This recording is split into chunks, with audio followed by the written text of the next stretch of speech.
Welcome to the Equine Vet Connect Podcast. I'm your host, Dan Carter. I'm a veterinarian and a farrier. The goal of this podcast is to educate horse people, break things down, bust myths, and keep it real. Speaking of breaking things down, here's my legal disclaimer to keep my attorney and insurance company happy. While I am a vet, I may not be your vet. Contact them before trying anything you hear on this podcast. Remember, just because you watched it on YouTube or heard it on a podcast does not mean you can do it. Please use common sense.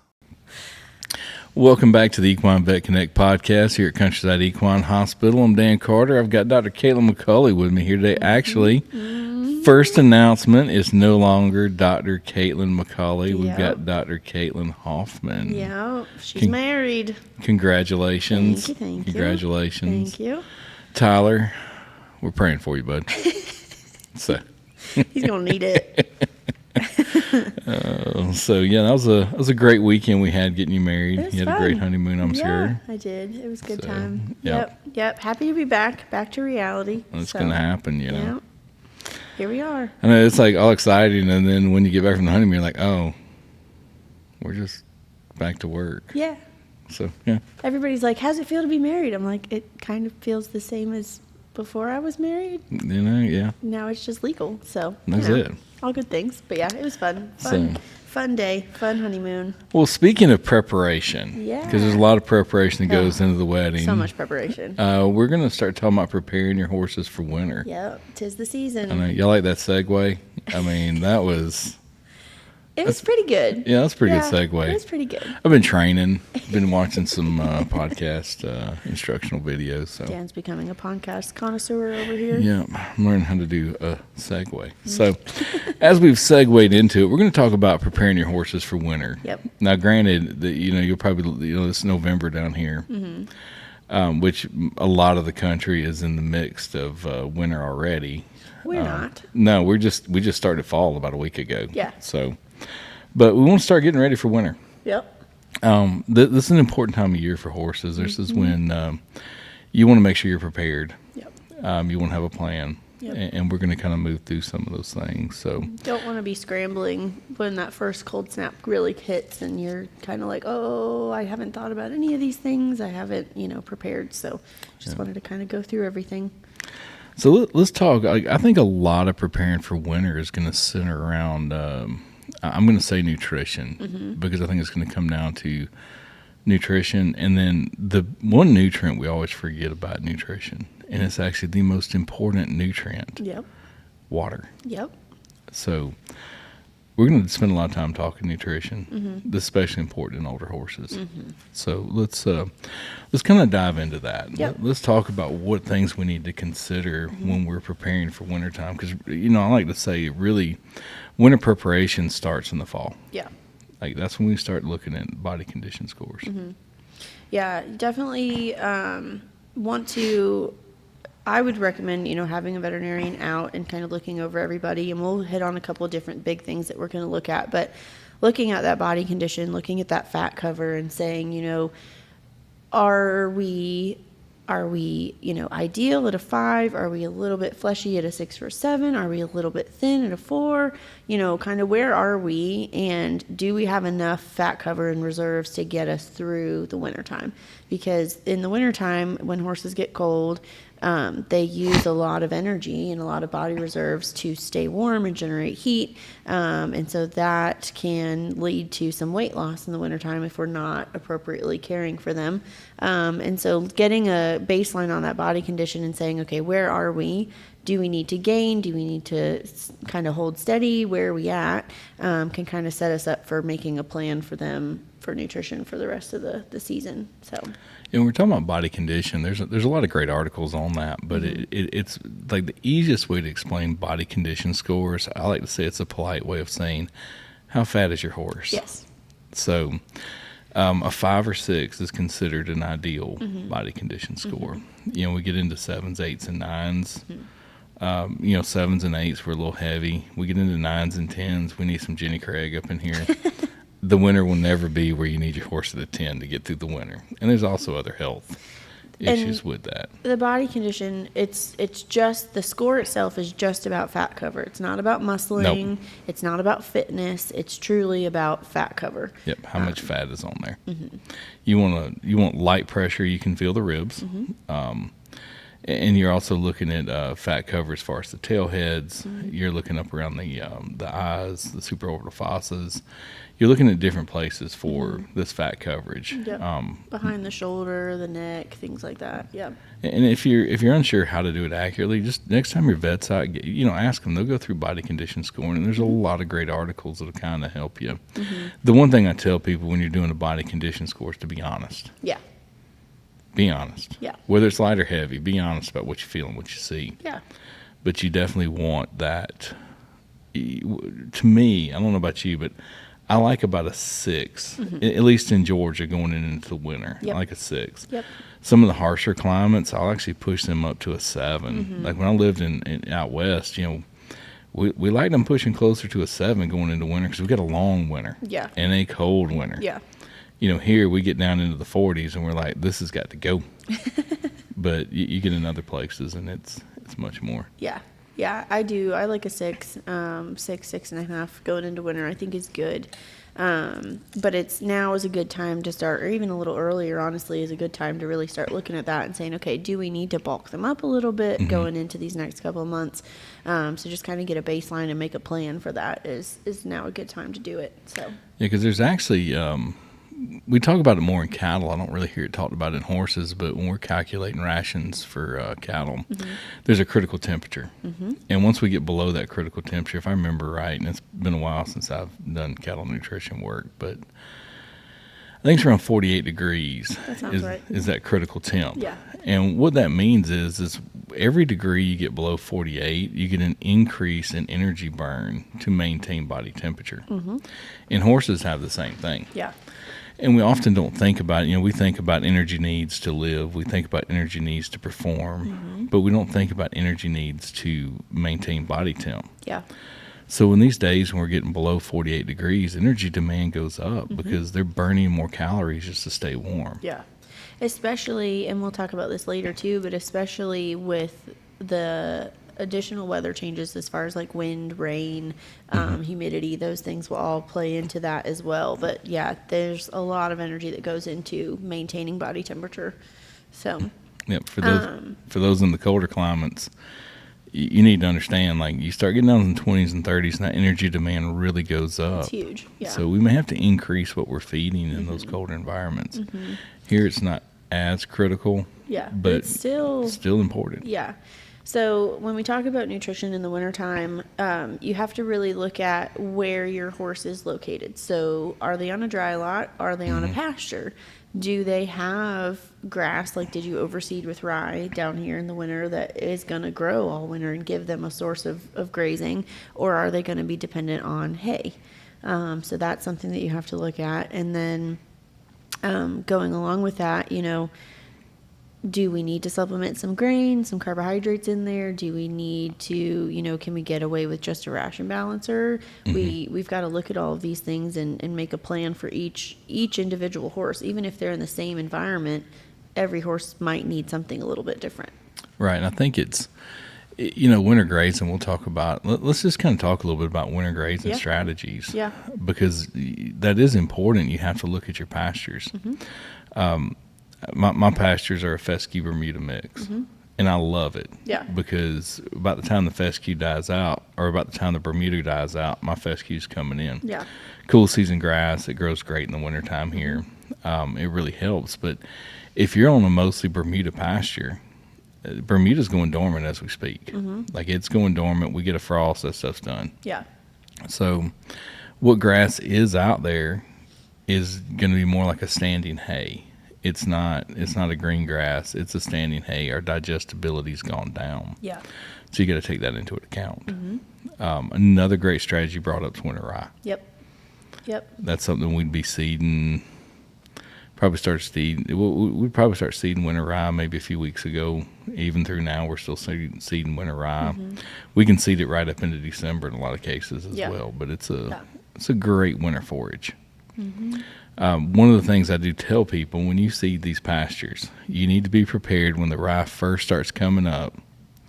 They're going to get a little diarrhea. Oh yeah, because it's green. It's green and Yes. it's lush. Yes. Do not panic Yeah. if their poop is a little loose, because ryegrass will do that when it comes up. Yep. They might get a little gassy. Yes. They might get a little diarrhea. That's normal. They're going to be okay. Yeah. And I think it's a really great option because you can plant it. You can either use a seed drill to put it in. Mm-hmm.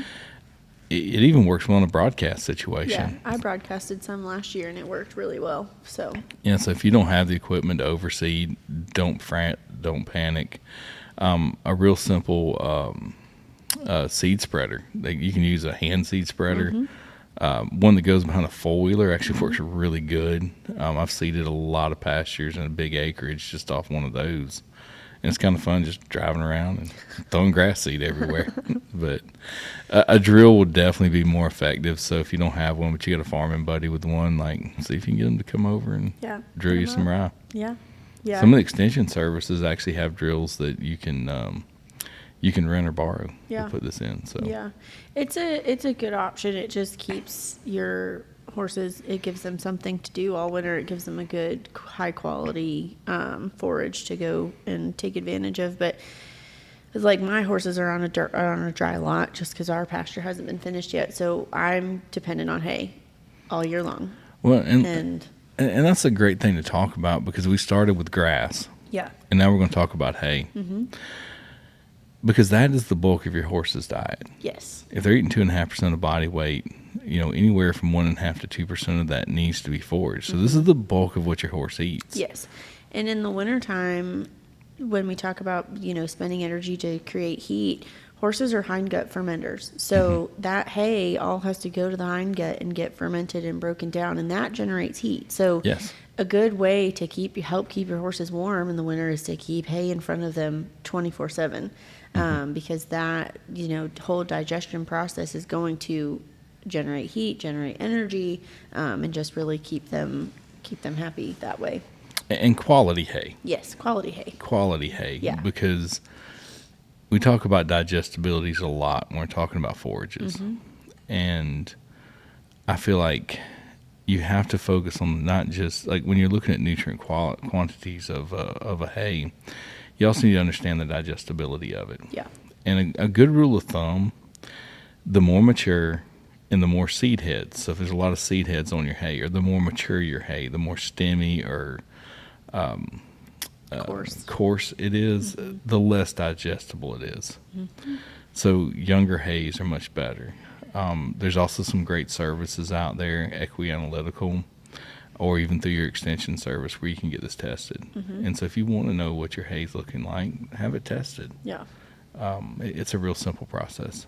So. Yeah. And it's good to know, and just, but in kind of the general sense of things, looking for a younger, softer hay is usually going to be your best bet if you can't get it tested. But it, like Dan said, it is really easy to actually go and take advantage of those places. Mm-hmm. So I think what gets a lot of people is if you're not buying large quantities, by the time you get the result back, you've already fed the hay. Yeah. So that's why I always say do the windshield test.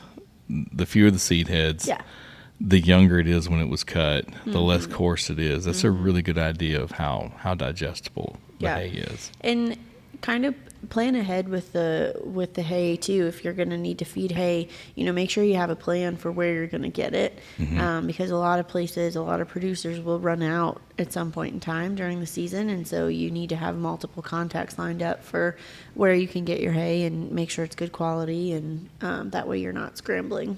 Well, and you can talk to some of these producers. A lot of times, if you'll go in and commit, like, hey, I want to buy X amount from you, I can't store it. Yeah. But can I get a commitment for X amount? And a lot of them are willing to hold those bales if they know that you're going to be buying those. But now you have to make sure that you honor your end of the deal as well. Yeah. But, a lot of hay producers have got the means to store. And if you're like, hey, I'm going to need 200 bales or I'm going to need 100 bales, whatever it is. But I can only store, 20 at a time. Right. Yeah. Can I get a guarantee on that? If you find a good producer that's got a good hay, I would absolutely recommend that. And that relationship is invaluable. So. Yep. Yeah. So we're focusing a lot on that forage intake, that hay intake. Good quality hays to me, I love an alfalfa. Mm-hmm. It's a great fermentable form of carbohydrate. Mm-hmm. A lot of people think it's really high in NSC, and that's actually not the case. It's true. It's just it's very high in pectins and very soluble forms of carbohydrates. Mm-hmm.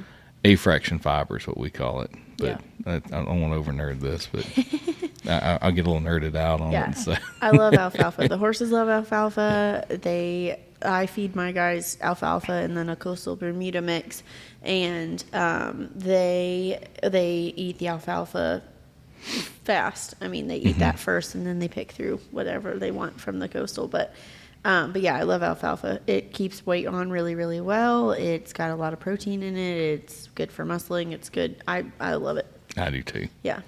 And you brought up coastal Bermuda. It gets a bad rap. It does. It does. It gets a bad rap, but again, it's looking at the quality of the cut. Yeah. What you're cutting, what you're getting. Yeah. And so again, it goes back to not all coastals created the same. Nope. There's some really good coastal growing. There is. Yeah, it's a good, if you get quality coastal, it's still a good hay. It's still, I mean, I feed it, so, And it can actually be quite high in NSCs. Yeah, it can be. Like when you read some of these tests, you're like, oh. Yeah, Yeah. it can be pretty high in those NSCs. It can. But it does get a bad rap, but it's not always deserved. So. And we're going to talk a little bit about hydration later, and that's going to become very important when we talk about coastal hay. Yeah. So, and one of the things, like when we're talking about nutrition, we focused a lot on forage already.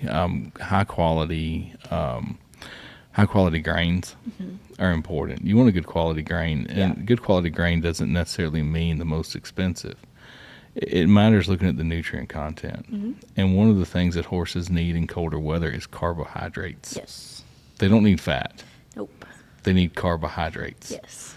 So you're going to find that on the bag, or you may have to ask your supplier, like, what is the NSC content of this grain? And so finding out what the NSC is, because like I said, we're not looking for fat. And it can be quite misleading when you look at a bag and it says calories, because fat has about 2.25 times more calories than carbohydrates does. But again, we need the carbohydrates, not the fat. Yes. So if it's a really high fat content, it'll have a lot of calories. That calories coming from fat, which isn't going to help us in the wintertime. No. The carbohydrates will. Right. And so, and like I said, every horse is different. Like if you have a horse that you're managing with metabolic disease and things like that, we might have to tweak some things. But we need those calories from the carbohydrates. We need some easy energy to come out and to keep them maintained and keep them warm. So. And on the colder days, we may have to feed a little bit more. Just because they've been getting this much per day doesn't mean if we get, like down here, it never gets cold and stays cold. No. It's going to get cold for like a week. I'm so spoiled down here. It's like, I'm like, when's the real winter going to come? Because it never really does. Not what I'm used to anyway. We don't do that down here. But yeah, you might have to. You look at the weather forecast and you're like, okay, I need to put out some extra hay today. I maybe need to do a little extra grain today because they're going to be expending more energy trying to stay warm. Right. Yeah. Yep, they're burning more calories. Once that critical temp, they get below that critical temp, they're going to burn more calories. Correct. And we need to replace those. Yeah. Then the other thing, and we'll kind of segue into the other part of nutrition, which is water. But so. Well, before we go to water, I want to talk about one other thing. Yeah. And that's going to be dentistry. Yes. We have just talked about forage. Yep. If your teeth are not healthy and you can't properly masticate or grind that hay with your teeth, useless. It's not going to help your horse. And so you can put the best quality forage in the world in there, but if they have really bad teeth and can't properly grind it and reduce that particle size before they can, while they're consuming it, it's going to go down. Yeah. And so that's one of the big things to have your veterinarian look at when you're coming out to do your fall kind of annual visit, would be, look at that body condition score, look at the dentistry or look at the oral cavity and see, where are we at? So that can help us make a plan. Can we do regular hay? Do we need to do a chopped hay? Do we need to do a soaked alfalfa pellet or a soaked alfalfa cube instead because we can't chew? And so that really is important to look at and make a plan as far as your forage, because you'll waste it and it's so expensive. I feel like we find more dental disease in the wintertime here, and it's because horses are not gaining like they should. They're starting to drop weight. Yeah. We go out to look at them, and it's because of dental disease. Yeah. The issue we have now is we're behind. We've lost weight. We're going into the worst months of the winter, that January, February, and we're already behind. If we do that preventative check in like September, October, and find out what our dentition looks like, what our teeth look like, Yeah. we can be much better prepared going into those winter months. We don't want to find this like Christmas. It's like Merry Christmas, you get bad teeth. But now we're at a body condition score 3 or a 4. Yeah. When we could have corrected this back in September. And it's going to be really hard to gain that weight back when you have poor dentition and you're expending all those calories in the middle of the winter. Right, because there's a point at which a horse just can't consume anymore. Like I said, 2.5% of body weight. Yeah. And so if we're burning that in maintenance and then we're burning it to stay warm, there doesn't leave much to gain. No. So it's kind of that double-edged sword where now we're not gaining. Well, that's less body condition. Where fat's an insulator.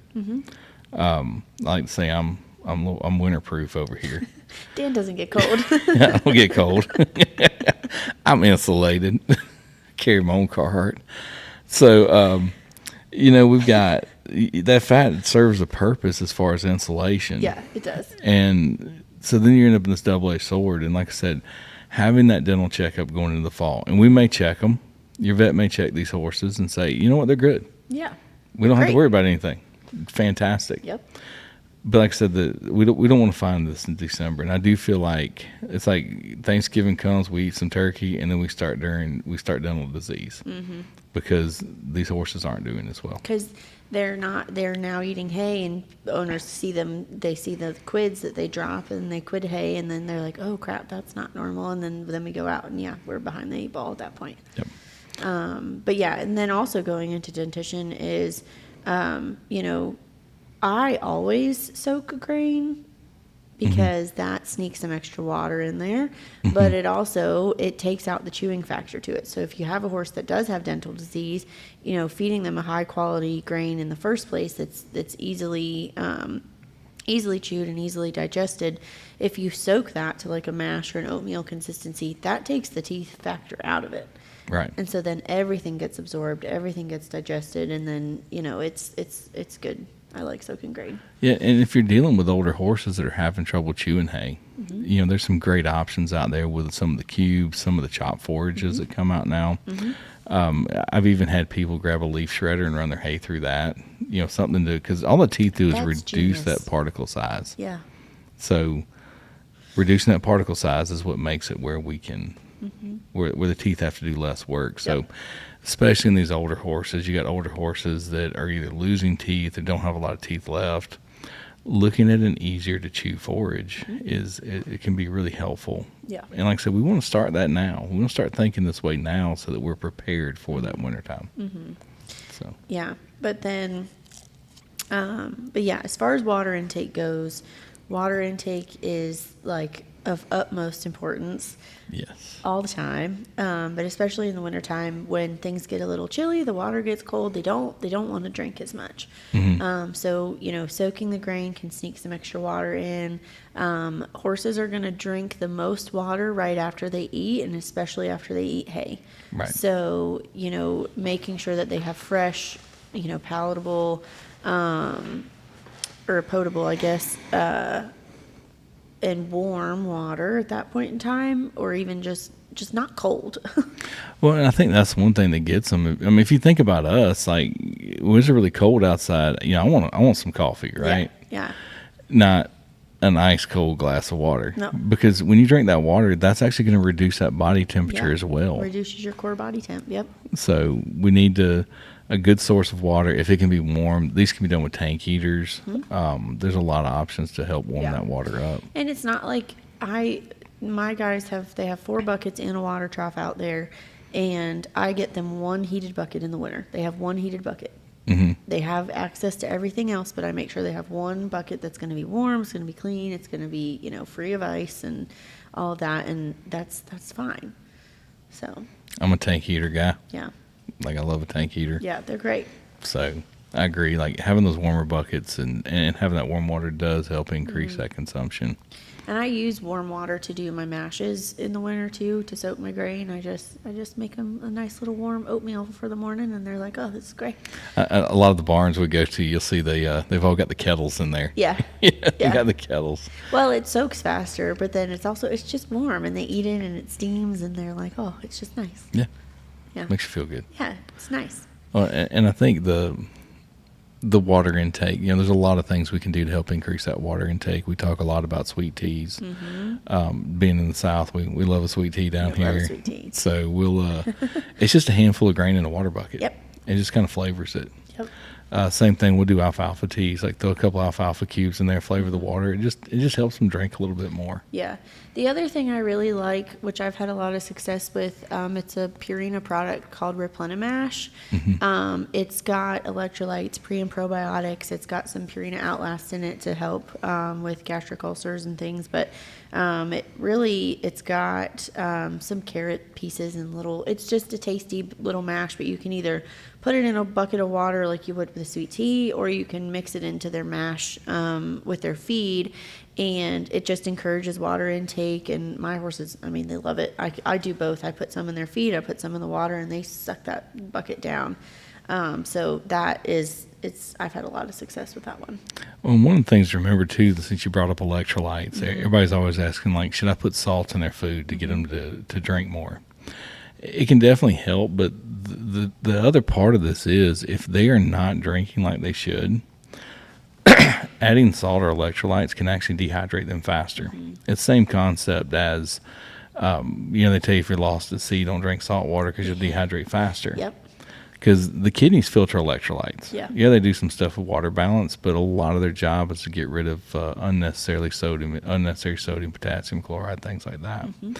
So you need to be careful if you're going to start, salting food. If they're not drinking like they should, the electrolytes and salt, the whole plan there is they eat the salt, they become thirsty, and they drink more. Mm-hmm. But if they're not drinking, this is going to dehydrate them faster. Yeah. And that's when we start to see impactions. Yeah.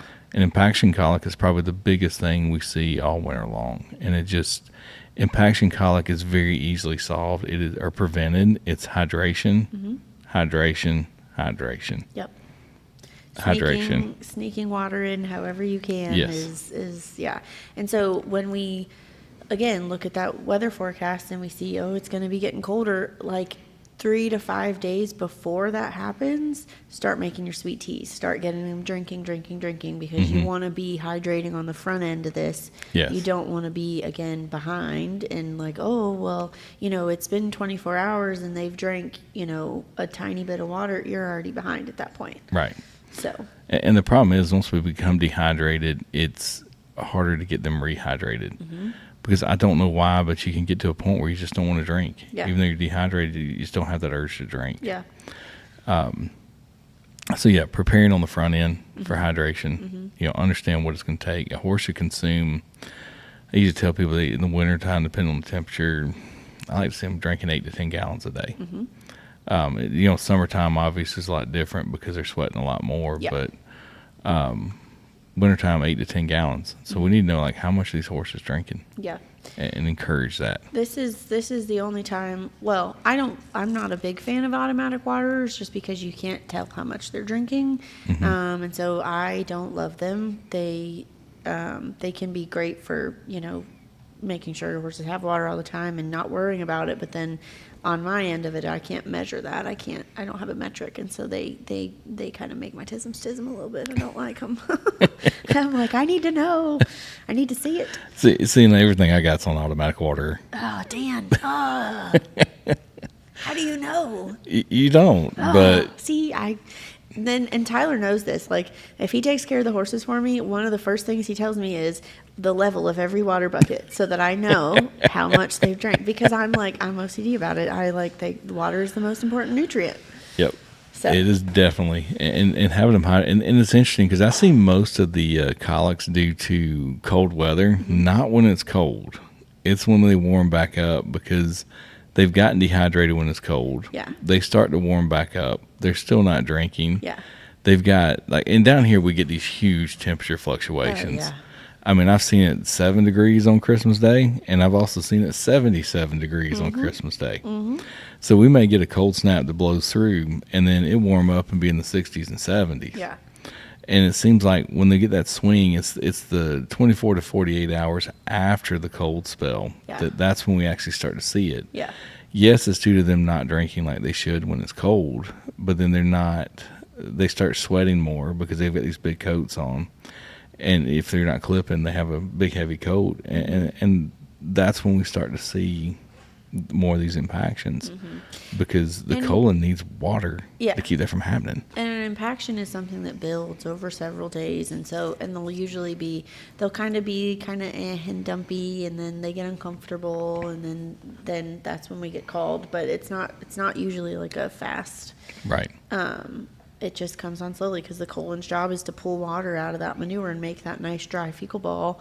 And when it sits there and it just keeps pulling more and more water out, and more water's not going in, that's when you get your impaction. And if the body's got a choice between keeping water inside the colon for the feed or hydrating itself and keeping normal tissue function going, it's picking tissue function all day long. The colon's not going to win. Yep, colon loses. It's bottom of the list every time. So then we get this massive impaction. Yeah. And that's the thing, too. I get asked this question a lot because people ask about feeding round bales. And they're always asking about round bales. And I was like, if you feed them correctly, I don't have an issue with it. Yeah. One, you can't ever let them run out. Do not.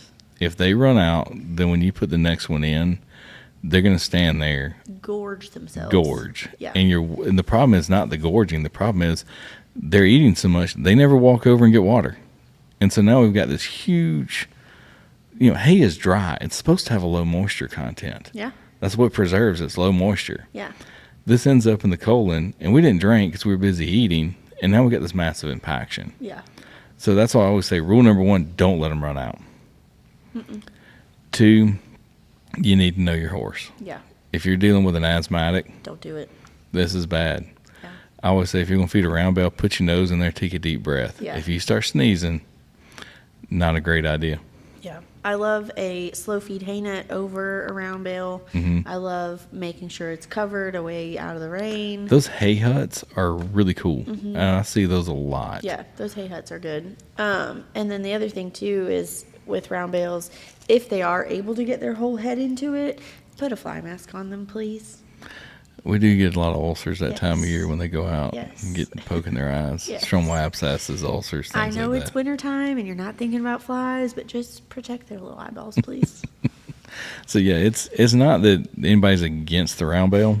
Just have to do it correctly. Yeah, 'cause, I mean, like when I lived out west, we had to feed, we were feeding 120 horses on the ranch. It's the most cost-effective, efficient way to feed it. That's the only way we could feed. Yeah. We had to go we put big round bales out, they're huge square bales out in feeders. But we did it in ways that, one, they never ran out.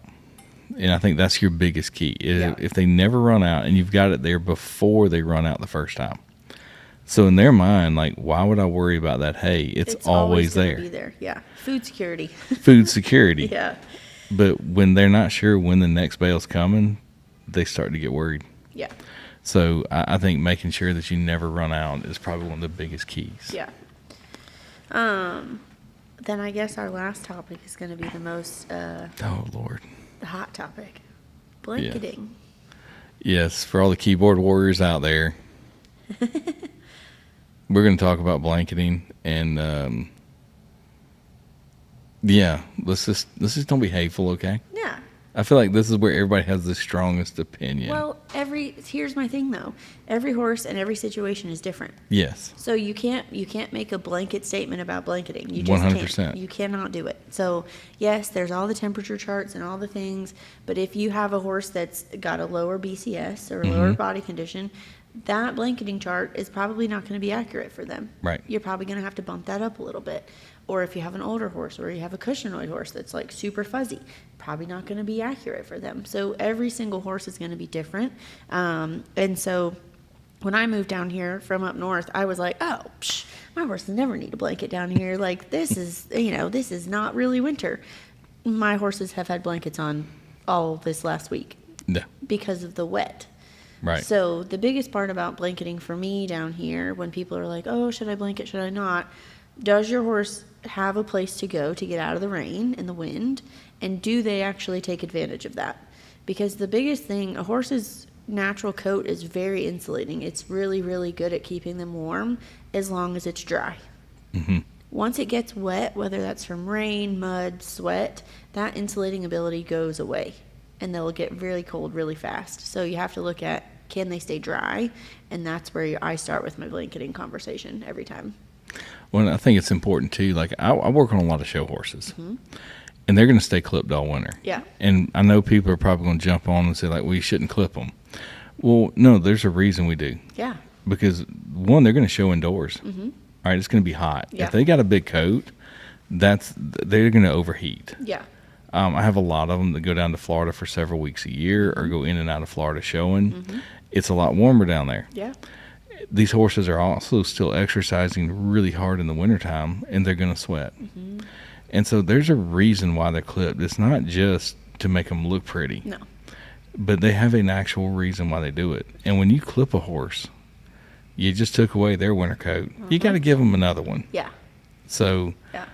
We blanket those. When you look at the blanketing chart, those horses are going to probably start even earlier. Mm-hmm. You're going to have to bump that up like an older horse. Mm-hmm. When maybe a normal horse wouldn't be blanketed, well, that horse is clipped. It's got to get blanketed. It's got to have a blanket. Yeah. I love just a rain sheet, like a turnout sheet that has no insulation in it for these guys that aren't clipped, but I just need to keep them dry so that they can stay warm. I love those. But yeah, the blanketing situation down here is much different than it was for me growing up, because back home I would throw a blanket on in October and it would stay on for 4 months and never come off that horse. And here you're checking the weather and you're like, oh, do I sheet, do I medium weight, do I take it off this morning, but it's going to be kind of cold. It's a dance. Well, and I think it's important. One of the most important things on blanketing is you don't want them to sweat under the blanket. Correct. Yeah. And I think that's the most important thing, because I can tell you from living in rough climates, the secret to staying warm is staying dry. Mm-hmm. In sweat, you're no longer dry. As soon as you sweat, you get so cold, and they're no different. Yeah. Because that was our big thing. Even when you're working out there, like, people don't believe me, but it can be 20 below, and you can get to working, and you'll start to sweat. Mm-hmm. And you need to start peeling layers. Yeah. And it's no different from the horses. Mm-mm. If they can stay dry, they can stay warm. Yeah. So staying dry is really critical. Yeah. If you're going to blanket, check under those blankets every day, twice a day, 3 times a day. Make sure they're not sweating. Make sure they're dry. And then, your weather forecast is going to be your best friend, because you've got to make a plan. And I'll be honest, I would rather them be a little chilly than be too hot. Correct.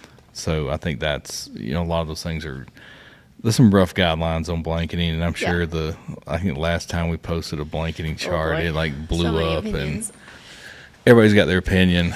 But the thing that I like about blanketing is, if you do it correctly, you're keeping them dry, you're keeping them warmer, you're reducing that energy demand for maintaining body temperature. So if you do have these older horses, or you have, horses with a lower body condition that you're struggling to keep weight on them anyway, blanketing is going to be a huge help, because it's going to reduce that energy demand so that those calories can be better used for putting weight back on or maintaining weight, rather than keeping them warm. Mm-hmm. Yeah. Because, a lot of people always ask, like, what's shivering about? Well, shivering's about your body Shivering's about your body rapidly moving your muscles in order to generate body heat. Mm-hmm. So if they're shivering, they're cold. They're cold. Yeah. Their body's like, hey, we're kicking into overdrive. Yeah. How do we stay warm? Yeah. And so the body's trying to move, and so you can build that heat up. And don't if they've already gotten wet, don't put blankets on them. You got to get them dry first. You got to get them dry. You got to towel them down, put some coolers on them, wick that moisture away, get them dry, and then you can put a blanket on. Right. But do not put a blanket on a sweaty horse or a wet horse. They will be so cold under there. It's real simple, because, I talk to the techs about this all the time. If we're driving around in the wintertime, we get in that truck, I was like, strip your layers off. Mm-hmm. Because you're going to get hot in this truck. You don't even realize it, but you're going to have just a little bit of moisture accumulation, and then you will not be able to get warm. Nope. I am very quick to shed layers. Yeah. I do not want to be wet. And Yeah. that's the entire, like I said, I lived in some rough climates in Wyoming. And the first thing you learn, if you stay dry, you will stay warm. Yeah. You may not have as much as big an insulating jacket, but if you can stay dry, you will stay warm. Yeah. I think that's the hardest part for me about moving down here was just it's so wet and humid. Yes. It's really hard to stay dry down It here. is. Because back home, I could, like you said, I could be working outside and it's 10 degrees and I've got just jeans and, you know, a sweatshirt on and I was fine because I was working and I was warm, but I wasn't sweating. Right. Down here, you get wet and you are, Humidity's up. It's, yeah. you're done for. So I think if we were going to kind of wrap up the whole blanketing discussion, I would say like you need to look at your environment, your situation, your horse, and make a decision from there. Don't listen to the internet. No. The charts out there, they're guidelines. It's not one size fits all. No, it's not a plug and play. Oh, it's 43 degrees. I need to grab sheet X. No. Pay attention to your horse. What goals you're trying to accomplish. Just think through it and make the best decision you can. Yeah. So, yeah, I think because that's where I think nothing kicks off a Ooh, it's a hot debate. debate like blanketing horses. Yeah. I mean, people have some really strong opinions one way or the other. But again, you can't make a blanket statement about blankets. You just can't do it. That should be a bumper sticker. It's a good one. Yes. So kind of summarizing, you know, I think if you really getting prepared for winter, the preparation starts before winter gets here. Oh, yeah. Way early. Way early. So be prepared. Be thinking these things out. Have your blankets in order. Have your feeding program. Have that dental exam if you're concerned. Making sure you've got that appropriate body condition score going into winter. I don't mind them being a touch heavy. Yeah. I don't mind them being a 6 or 7. I'd rather them be that than a 3 or 4, for Right. sure. Yeah. I'd rather be a touch heavy because we can get that off. Yeah. Oh, yeah. In the wintertime, we can usually get that weight off. Yeah. So I think having that, and then also maintaining that, you know, having that discussion about nutrition with your veterinarian. There's a lot of great nutritionists out there as well that can look at your situation, but it's really going to vary based on your horse, your conditions. All these things are very dependent. It's not a one size fits all. Yeah. I think, too, the other thing I would think about is looking at your, like, drainage and soil situation because the wintertime is usually mud season. And Yes. so we deal with a lot of abscesses and thrush and so looking into, you know, hoof care as well. And especially, like, if you do live somewhere where it gets really icy or gets really slick, having places or things in place for them to have good traction and prevent injuries and things like that is also important. So That's always a scary thing when it ices up down here because we're just not prepared, and for horses slipping on ice, we just don't have horses set up for this. nope. And be nice to your farrier. I'm going to put a plug in there for my farrier brethren. For those of you that don't know, I was a farrier for 10 years before I was a vet, and I still do farrier work. If your horse is out where it's muddy, bring them in, clean them up, Yeah. get the mud off of them, keep them dry. Yeah. Your farrier will thank you. Yeah. Their job's hard enough. Don't bring them a wet, muddy horse. Because now they're wet and cold for the rest of the day. Yes, So- they are wet and cold for the rest of the day. And I can tell you, farriers, they're not the most stable of people. I get it. You know, I've done it. And it's like when you got that wet, muddy horse and you're like, my hands are fixing to get covered in mud and And they're going to be wet. so cold. Oh. Yes. Like, look out for these guys. Yeah. And I mean, they're outside in it all day. I mean, I'm lucky. I work in the hospital most of the time, so my temperature's pretty good. But, you know, when your vet's out, when your farrier's out, you know, you can also go a cup of coffee, hot chocolate. It goes a nice. long way. Somebody made me white chicken chili the other day for lunch at our appointment, and I was like, oh, thank you. Yeah. So when your farrier's there, like, get them a cup of coffee. Yeah. Get them hot chocolate, Yeah. tea, whatever they're into. A little kindness goes a long way. Yes. On those cold winter days, look out for the people that are helping you, too. Yeah. So, Yeah. well, I think that's pretty good podcast. I think getting prepped for winter time. Thankfully, we don't have winter like our brethren up north do. Nope. Spoiled. I'm pretty excited about that. I know, like, when we get that cold snap, I'm like, and this too shall pass. Yes, it will. In about 48 to 72 hours, we'll be back in the 60s. It'll be fine. But, it does feel pretty terrible. The 2 snows we got last year, though, I was like, oh, wow. I know, that was crazy. That was crazy. I think I was on call for both of them, which worked out because You know what to do. I'm used to it. So, I know that. And I was pretty amazed. Like, we did not have a snowmageddon last year. That was shocking. For those of you who don't know about Snowmageddon, just Google that and you'll see how we act out here near Atlanta when snow comes our way. I mean, Atlanta, like legitimate Atlanta was, they had all their side-by-sides and everything out in downtown Atlanta doing donuts, and I was like, y'all are crazy. I know, and then the milk and bread. Oh, the milk and bread. Okay, can I just say, that makes no sense to me whatsoever. The whole milk, maybe in the wintertime, but like if you're going to lose power, milk doesn't keep. But it's cold outside. The milk will keep outside. Yeah, but not if like a hurricane comes. Like, you know what I'm saying? Like just general emergency. We don't do time. that for hurricanes. We do it. People do though. But it's snow time. That's when we go buy milk and bread. It's so silly. Like if it snows, like I don't know if when you moved here, you should have gotten your little card of like wintertime instructions. If they call for snow, you need to go buy milk, you need to buy bread, and then make sure you get out and drive around as much as possible because you own a 4-wheel drive vehicle, so you need to go out and drive around. People, nothing irks me more than actual winter down here because y'all act like ridiculous. I mean, we don't know what to do. Hurricane, whatever. We don't care. However, snow, it cracks me up. Like, you should have seen me. I moved to Wyoming from Georgia. That's a culture shock. Yes. Not really culture shock, but I mean that too, but. Yeah, when I got out there, I was like, holy crap, it's a foot of snow on the ground. They're like, oh, you just get a yellow golf ball. You can find it. You know?